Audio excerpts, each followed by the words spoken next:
is the Investor Connect podcast program. This is Hall T. Martin. I'm the host of the show, in which we interview angel investors, venture capital, private equity, family offices, and many other investor groups for startups and growth companies. I hope you enjoyed this episode. Thank you for joining us.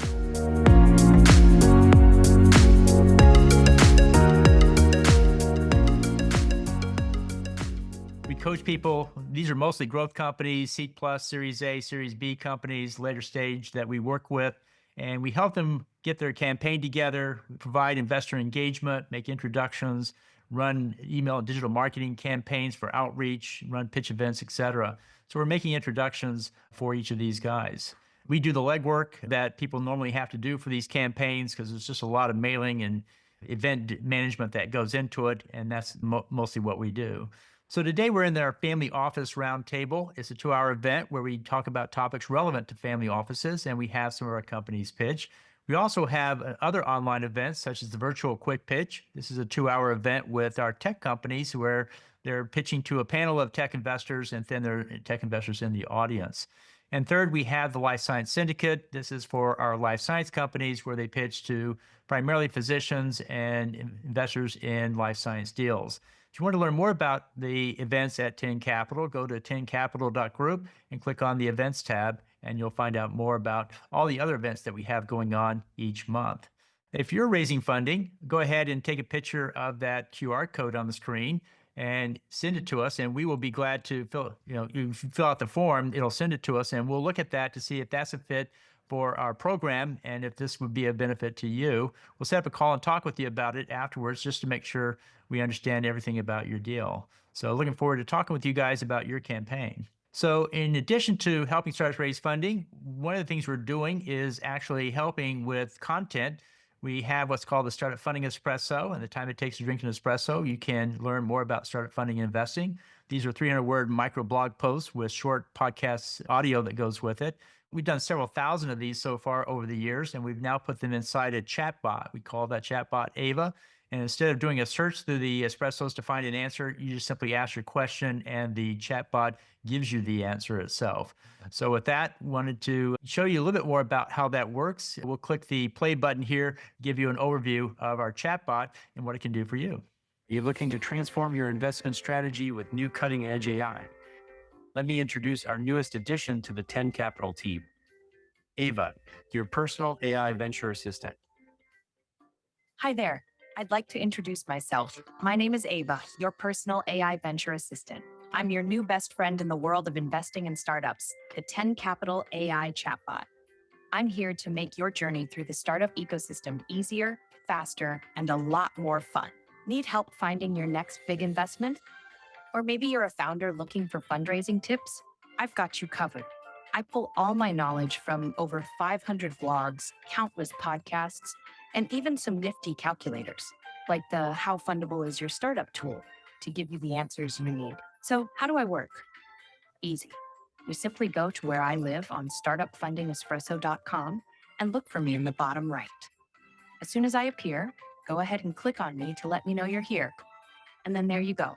All your questions answered at your fingertips. Whether you're into health tech, biotech, life sciences, or any of the other exciting fields out there, I'm equipped to help you navigate the trends, challenges, and opportunities in each one. Got a question? Just ask. And guess what? I even pull insights from the 10 Capital Network podcast on Investor Connect. It's packed with expert advice, success stories, and more, all designed to help you succeed in the venture capital world. So what are you waiting for? Let's chat. I'm here 24/7 to help you find the right answers, connect with great opportunities, and make the most out of your investments. See you on startupfundingespresso.com. Thank you for that. With that, let's go ahead and kick in today's presentation. Today we have with us Herbert Drayton. He's a partner at Highmark Capital, and today he's going to be talking about building capacity before change, and wanted to hear more from one of our favorite presenters, Herbert. Herbert, can you tell us more about yourself and what you do at Highmark Capital, and then let's go into your presentation. Sure, Hall. Thank you for the introduction. I'll let you see my face while I introduce myself. I'm based in wonderful Charleston, South Carolina. So happy to be here today. Highmark Capital is a venture fund. We focus on investing in startups. Primarily right now, we're looking at AI startups. led by underrepresented founders in the Southeast. Most of our investments right now are in the state of South Carolina, and I'm looking forward to sharing my perspectives on, you see the title here, Building Capacity Before Change, Laying the Foundation for Scalable Impact. Well, thank you for joining us today. What led you to build this presentation? Well, I owned a boutique management buyout firm, did that for about 15 years, converted over to a venture capital fund back in 2022, I believe. And over that time, I've found that there are a number of things that I believe that most investors should be aware of prior to making a commitment to a startup or an early stage or late stage companies. Most of the due diligence that I've seen is just simply focused on the founders and also on their business, but there should be an ecosystem that's surrounded an entrepreneur to ensure that they're successful. Well, that's great. Well, that's great. Well, let's go ahead and kick into your presentation and learn more. Welcome, and thank you for joining 10 Capital today. I'll be discussing a critical yet often overlooked component of sustainable investments, ensuring that the right capacity exists before expecting outsized returns. This approach will ensure that founders are not just funded, but are truly ready to scale, and the environment exists in which they could do that. So the goal is to explore the infrastructure, mentorship, just a brief nod on patient capital and how we can lay the foundation for robust entrepreneurial ecosystems, ultimately driving long-term scalable impact and returns. And after each slide, I'll pose a rhetorical questions just for you to ponder as we move through. And the first question is, if we expect entrepreneurs to build successful companies, shouldn't we include as due diligence to ensure that the environment exists that allows them to thrive? But before we talk about capital, let's talk about readiness. Too often investments fail because the right support systems weren't in place to sustain growth. And these are probably questions that you don't ask because you're focused on the business, you're focused on the founder, you're focused on their go-to-market strategy, you're focused on making sure that they have that first or sustainable customer base and distribution partner. But without the infrastructure, mentorship, and community backing, even the best ideas struggle to take off. If you take a look at the middle component here, investable founders require a pipeline built on education, network, and resources. I know here in the state of South Carolina, we're still trying to build that strong ecosystem to support those entrepreneurs. A well-supported founder is a well-positioned founder. And when you decide to invest, I would ensure that the ecosystems are in place. If it's not, ensure you work with the entrepreneur to create an environment where they don't just start businesses, but they can build scalable, investable ventures. And the question I would pose to you here is, how many great ideas have been lost simply because their creators lacked access to the right support? No entrepreneur succeeds in isolation. Building an entrepreneurial ecosystem requires alignment among accelerators, business development organizations, and educational institutions to provide founders with the right tools at the right time. So if you're making an investment in an entrepreneur, I'll say right here in South Carolina, it would be helpful to understand what accelerators exist around them, what business development organizations are in their area. And in terms of market readiness and access to potential customers, are there customers that they can engage where within walking distance or driving distance? You know, I tell entrepreneurs often, if you can't sell at home, you can't sell abroad. And abroad doesn't mean internationally. Abroad means within a neighboring state. And as you look at accelerators and incubators in these communities, too often accelerators and incubators, they have an 8-week, 12-week, even a 12-month program. But then after graduation, there's a cliff. Make sure that when you talk with entrepreneurs, if these programs are in their communities, understand what happens after they graduate from an accelerator. Is there funding available? Is there coaching available to move these entrepreneurs into these spaces where they can get funding? And it's not just a cliff and we leave entrepreneurs out on their own. You know, again, the question here is, if you already have the expertise and resources within your networks, Are you truly working with these entrepreneurs to connect them? Even if that accelerator is not in their community where they're domiciled, is there an accelerator that you may be aware of that you can connect them to? Keep that in mind. Next, think of, strategies for building infrastructure, if you will. Think of a skyscraper, if you will. Before that skyscraper rises, a strong foundation must be laid. The same principle applies to entrepreneurship. Without proper infrastructure, companies they crumble under the weight of growth. It's nice to talk to entrepreneurs about businesses that they can scale, but as I said in the previous slide, if you can't sell in your own backyard or your own front yard, you will never be able to sell outside of that space. One of the things I look to do when I'm working with entrepreneurs is to build scaffolding around the business and the entrepreneur. And that's doing a complete assessment of the skill sets and talents of an entrepreneur. If an entrepreneur is not in the digital marketing space, I find it hard to believe that they will understand how to put together a digital marketing strategy. So if you're going to make the investment in a company and you realize that they need digital marketing, make sure that you're providing the scaffolding needed to provide the digital marketing. If you're investing in an entrepreneur that is struggling with a P&L balance sheet or a cash flow statement, make sure that you're bringing in a bookkeeper or a CPA firm to train them. You got to commit those resources, I would say, at least over a 12-month period to ensure that they're getting the mentoring and coaching that they need if it's in the financial space. Because one of the other things I found is that most entrepreneurs know the thing that they do, but they don't know all the things that are required to support the things that they do. And that's your marketing, that's the operational expertise, that's understanding the financials, that's understanding the customer success piece. I've never found an entrepreneur that understands what true customer success means. We bolt on the customer success component. We partner with a company that they wake up at night, they wake up in the morning thinking about customer support, they go to bed thinking about customer support. And the term that I share with entrepreneurs when we're having conversations with them is that support should follow the sun, meaning that if you've got a support partner, someone should always be waking up every hour or every 2 hour, providing daytime support. And we found this out when we launched a SaaS company. When we were in the Southeast, it was fine because all of our customers were on the Southeast. But then we scaled to Central Standard Time, out to the West Coast, got some customers in Great Britain.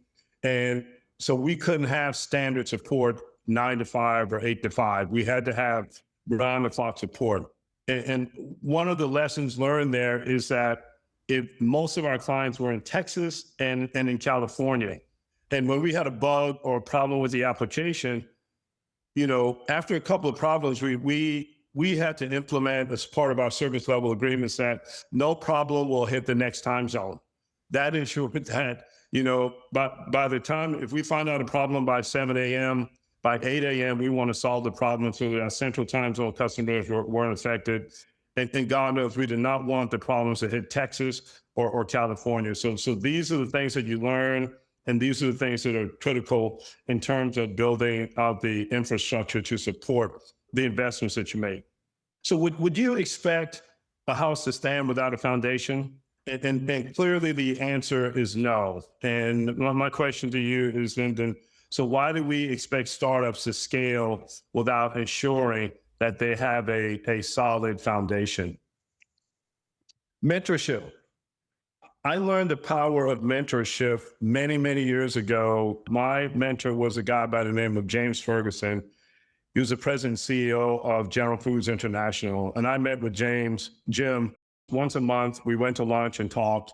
And I will tell you, one of the good things I found about him being a great mentor, when he died, I was in Colorado, and his wife told me and said, "Our dear friend is gone."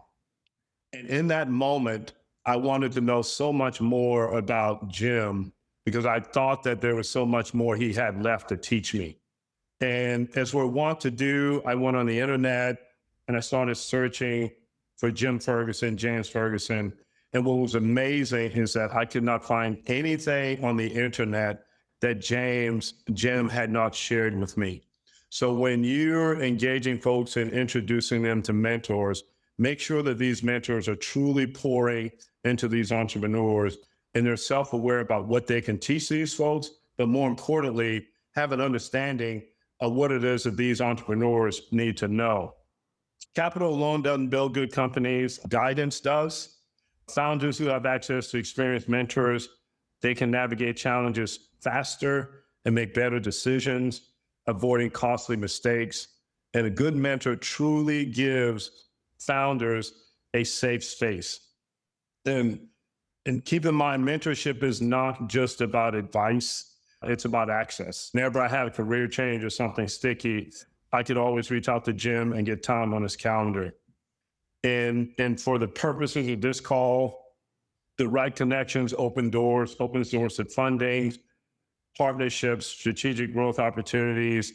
So investing in mentorship is investing in the future of business. And with regard to partnerships, one of my companies, we've developed a strategic relationship with a partner that will give us access to 29,000 potential customers. They're going to walk us into the door. And our goal is really just to get on a trajectory where we're going to acquire 10% of that base. And that 29,000 represents a third of the market that we're targeting. And for the math wizards on the phone, 2,900, that 10%, the SaaS company is going to be charging $3,999 a month. So you can do the math on that and see what that will do for the startup. My question here is, how many promising founders could succeed if they had just one great mentor in their corner? Keep in mind, you might have to help them find that mentor.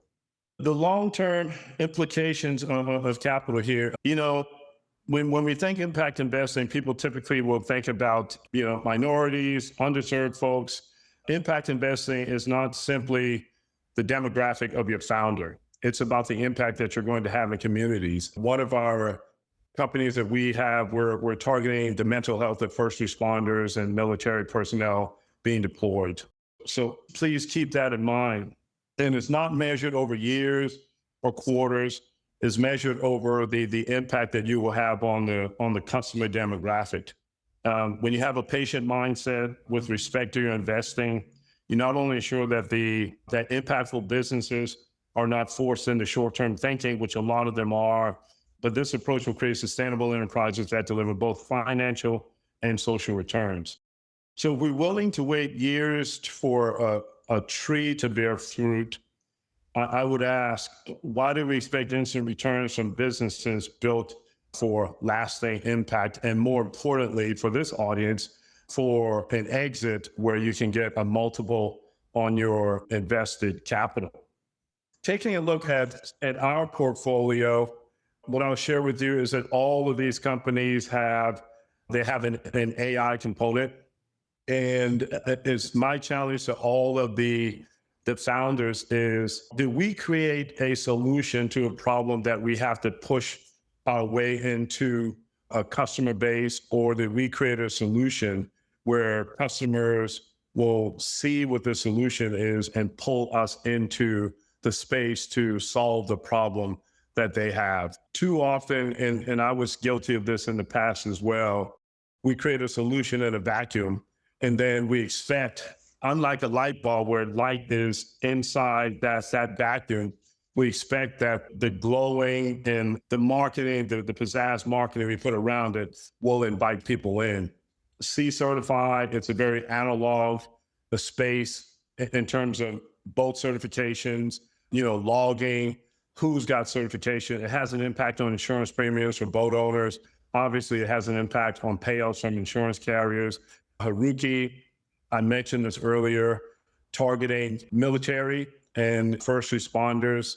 So oftentimes with mental health, it's something that we deal with after a traumatic event has occurred. With Haruki, this platform is designed to train folks on resiliency, regulation, and restoration with respect to intermittent traumas that they may face. This is a platform that came out of a federally funded research and development center.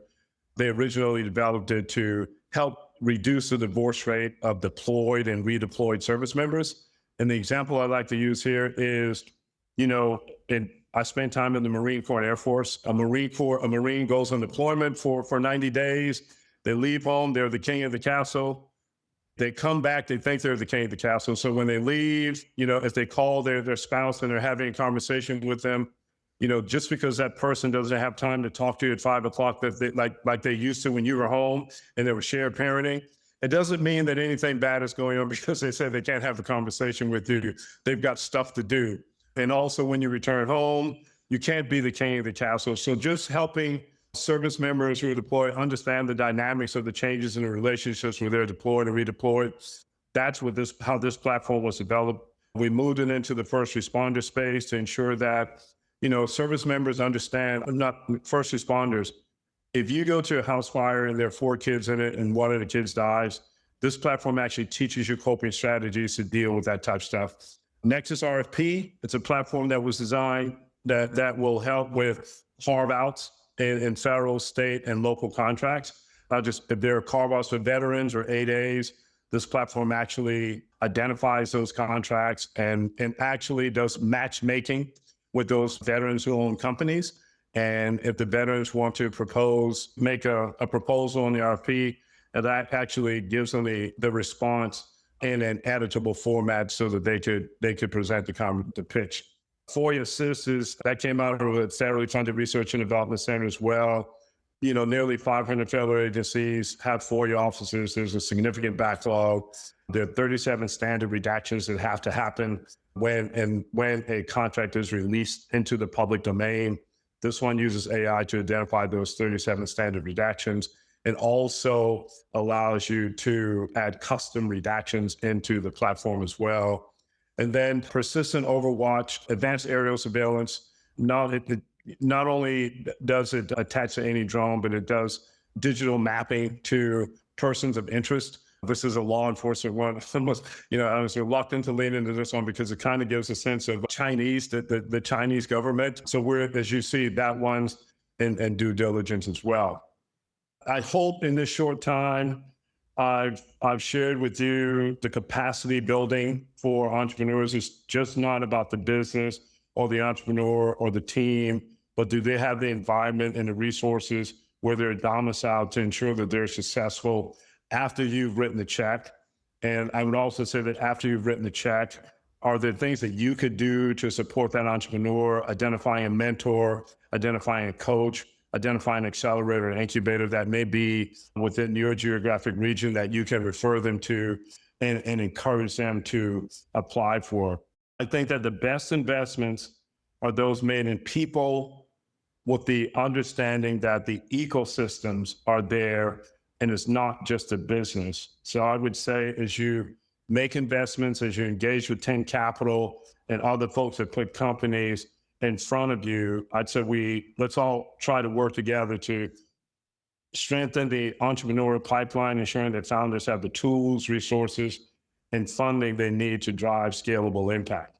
And I'll leave you with this question, and Hall, I'll turn it back over to you. If we truly believe in the power of entrepreneurship to change the world, it's probably time that we invest in the foundation and the ecosystems and not just focus on the outcome. Thank you. Investor Connect helps investors interested in startup funding. In this podcast series, experienced investors share their experience and advice. You can learn more at investorconnect.org. Paul T. Martin is the director of Investor Connect, which is a 501c3 nonprofit dedicated to the education of investors for early stage funding.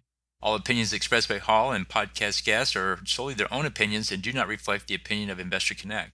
This podcast is for informational purposes only and should not be relied upon as a basis for investment decisions.